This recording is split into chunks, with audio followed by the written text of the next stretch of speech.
Okay, so welcome back to this virtual lectures on ethics, HUP 104.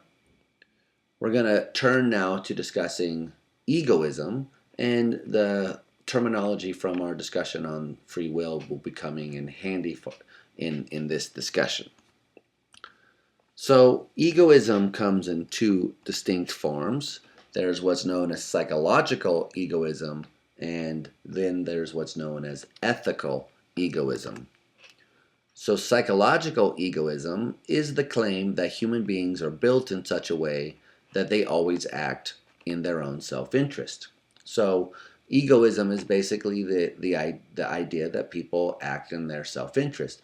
Psychological egoism is a kind of determinism which says that people are always at some level only motivated to act in their own self-interest. And so what they're doing is always acting in their self-interest. They're literally unable to act contrary to what they perceive to be their self-interest. So psychological egoism is a view that's adopted by a lot of determinists and compatibilists. It's clearly not the kind of view that's compatible with libertarianism, since the libertarian claims that whether we act in our own self-interest will be up to us, not we won't be determined to act that way.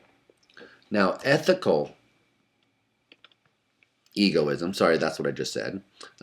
So psychological egoism, I'm sorry, let me just finish this. So psychological egoism is a descriptive claim. It's an empirical claim about the nature of human beings. Okay, so ethical egoism, on the other hand, holds that people can act contrary to their self-interest, but claims that they ought not to. Or in other words, the ethical egoist claims that it's every person's duty to act in their own self-interest. Now notice that ethical egoism is perfectly compatible with libertarianism. Libertarian claims that our actions are free and uncaused, and so that it really is up to us what we decide. Now the ethical egoist says we ought to decide to act in our own self-interest. So psychological egoism is a view that's compatible with determinism and compatibilism, ironically, and ethical egoism, on the other hand, is compatible with libertarianism, whereas the other two are not. Now, usually when people first hear about egoism, they think that it entails something like that you're able to do whatever you want whenever you want it, because whatever you think is in your own self-interest is actually in your own self-interest, and so it's an anything goes kind of view. But that's not the right way of thinking about egoism. So traditionally, egoists maintain something like a rational kind of egoism, and that's certainly true with Ayn Rand, who we're going to start talking about in just a moment. And it's also true of the kind of semi-egoist view or egoist view that Aristotle is going to talk about later. But so what does it mean to say that you ought to act in your rational self-interest as opposed to just what you think is your self-interest? Well, to say that you ought to act in your rational self-interest is to say that the actions which an ideally rational agent, someone who knew all of the facts and who knew what you really wanted, what they would prescribe for you to do. So it's not, for instance, in your self-interest to steal, according to Rand, since that's contrary to the self-interest of a person who's able to make it for themselves. So what's really in your self-interest, and this is because Rand is following philosophers like Nietzsche, who think that really what our self-interest is a pure form of expression of our power. So just take a brief detour here, talk about Nietzsche, who was writing in the turn of the century, 1900s. You can read about Nietzsche at the end of chapter 9 in the existential ethics section. So Nietzsche was a nihilist about morality. He thought that we needed to get rid of the morality that he was brought up with, which was the kind of Christian morality: do unto others as you would have them do unto you, kind, be kind, loving, charitable, even to your enemies. So Nietzsche thought that this was contrary to human nature. So he developed this idea that he called the will to power, which is the universal attribute that human beings have. It's an innate desire to want to manifest your will and overcome the will of other things around you. So each individual has this essential characteristic, the desire to control and overpower the things in its environment. That's the essential attribute of human nature, this desire to flourish, to take over, to do well, to expand, to have ever-growing holdings, and so on. Now, this Nietzsche identifies as back in the past. Actually, we saw things like this, people who just took what they wanted and who just were powerful and strong, and they were called noble, the nobles, the kings, the powerful. And then there were the non-powerful, the ones who were just sort of rolled over. And these strong people didn't really pay any attention to these weak people. They thought of them rather in the way that a lion thinks of a sheep. The lion doesn't apologize for eating the sheep. It's just in the lion's nature to eat sheep. It's unfortunate, I suppose, from the sheep's point of view that the lion eats that kind of food, but from the lion's point of view, it's not unfortunate. That's just the way things are. So Nietzsche envisions this strong, noble society of persons who just do what they want. They just are pure manifestations of the will to power, and they don't really feel bad for the people who stand in their way, the weaker people who are like the sheep in the story. That's unfortunate perhaps from the weaker person's point of view, but from the strong person's point of view, there's nothing to be sorry about. It's not as though they're doing anything morally bad. So at this point, Nietzsche envisions there being no moral distinctions. It's just the strong expressing their will to power and the weak getting rolled over, unfortunate for them. The weak don't like this situation, as you can imagine, and so they conspire amongst themselves. What can we do to bring these powerful people down? What they come up with, according to Nietzsche, is the invention of morality as traditionally construed. So, as traditionally construed means the kinds of things that you might find in the Christian Bible. The meek are going to inherit the earth. Blessed are the weak. Blessed are the meek. Turn the other cheek. Do not seek revenge, but rather... So the natural human tendency, Nietzsche thought, if you are struck, is to strike back. But here we're being told not to strike back, but to subdue our natural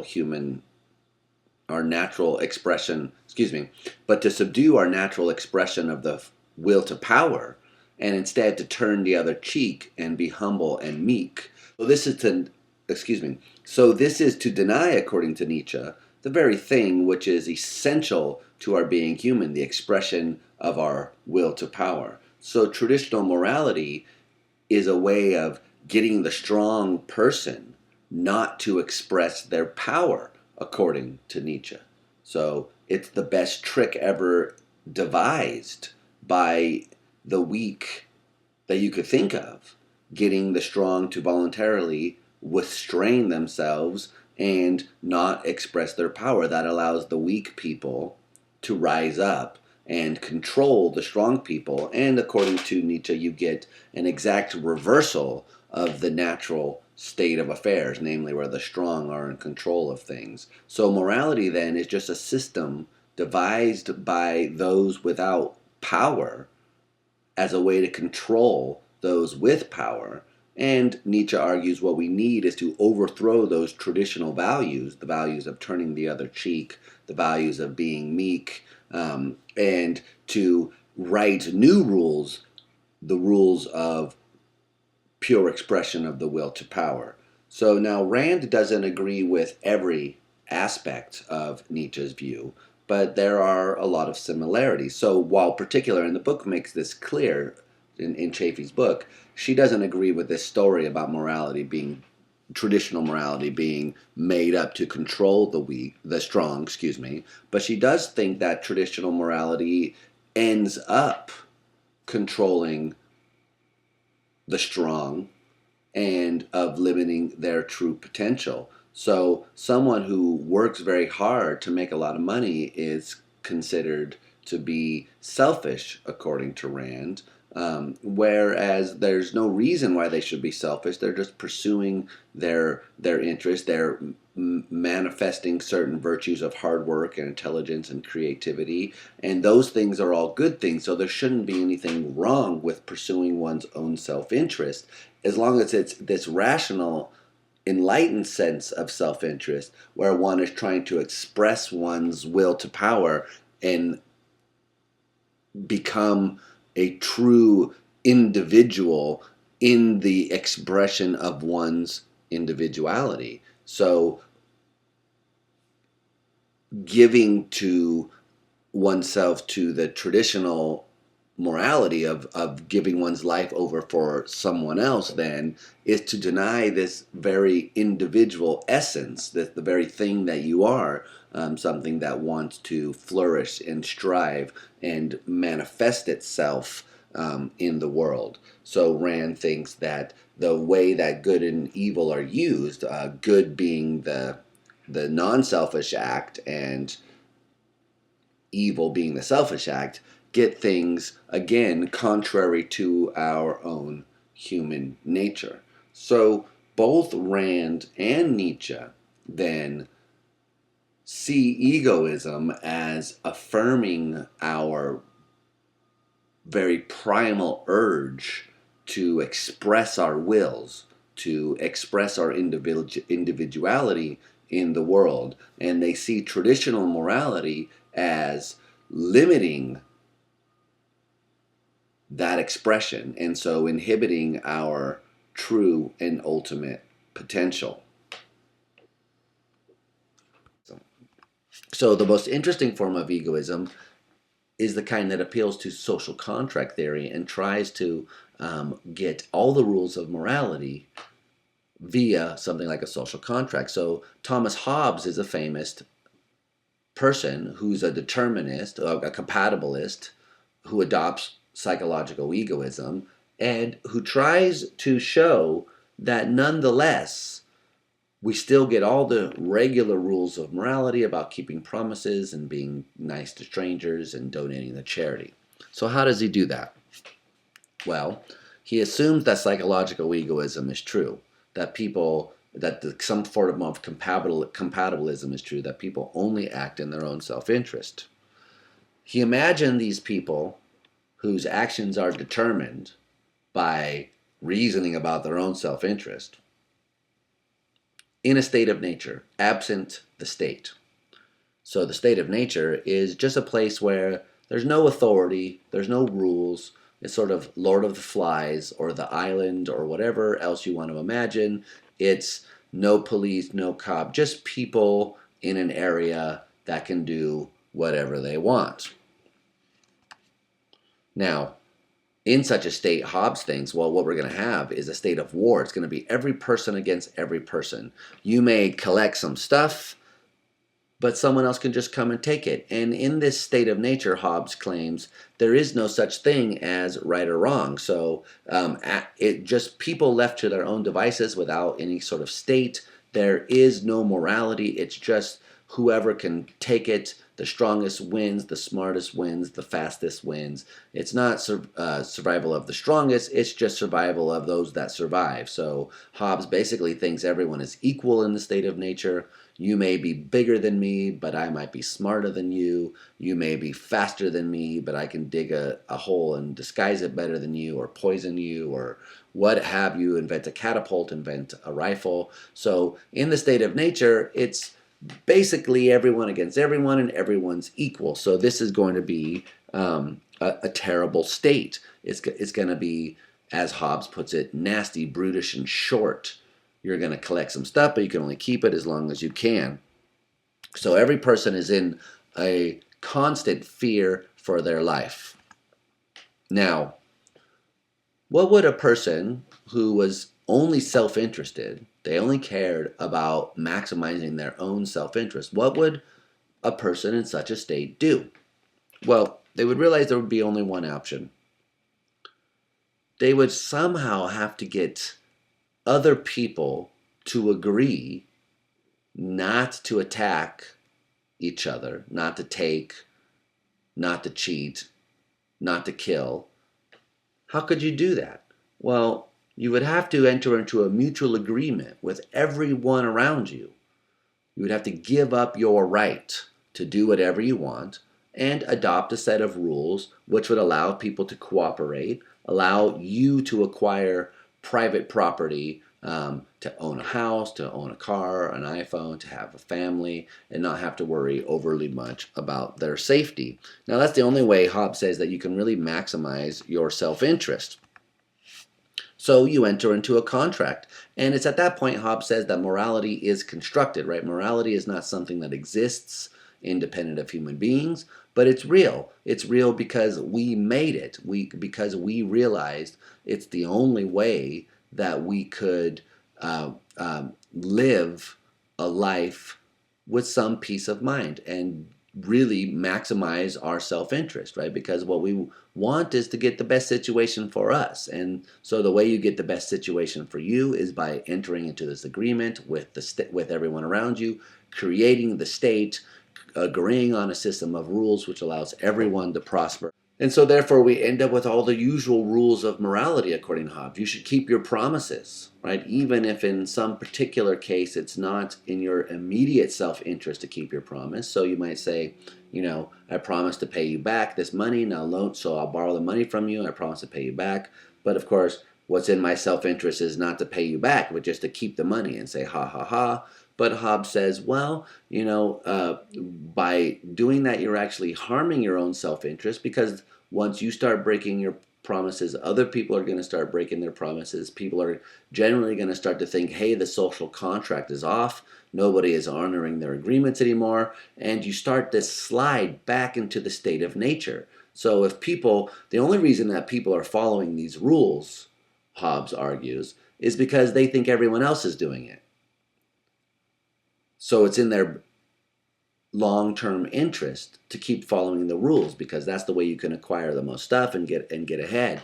But if at any point the rules are off and it's back to the state of nature, then it's all against all, and you can do you can go back to doing what you're doing, because the rules of morality have no natural authority over people. Their authority comes only from this agreement that people make amongst themselves to obey the rules. So everyone's in this cautious state of truce, which can be shattered at any moment. And this is why Hobbes argues what we need then is some enforcer of these rules. So we can all reason to ourselves, yes, we need these rules, and if anyone backs out of this contract, we need someone who will really enforce the rules in a way that's unflinching. So we need a king, basically, Hobbes argues, in someone who's a leviathan, or in other words, a fearsome dictator who we give over full authority to, but only on the condition that he enforced the rules that we have agreed upon. So what was interesting about this, historically, just if I might digress, this was a point in time when mostly people thought that kings ruled because of divine right, because God gave them the power to rule. And here comes Hobbes in 1650, and he argues that it's not true that gods have given kings the right to rule, but that nonetheless we want kings, not democracy, for instance, but kings, because they can enforce the rules in a really rigorous way, and keep us to what we've been doing. Now, later on, Locke comes along and argues that no, really all you want is like a democracy, a liberal government, which can act as an arbiter between people who have disagreements when people's rights come into contact or conflict. So this kind of egoism is much more interesting than Ayn Rand's kind of egoism. So she's simply concerned to argue that any kind of altruism or thinking of the other person is a form of weakness, whereas this form of argument tries to show that altruism, giving to others, is actually in one's own long-term self-interest, in the sense that it maintains the social contract and therefore is conducive to a kind of environment where one can flourish, whereas one can't flourish in the state of nature.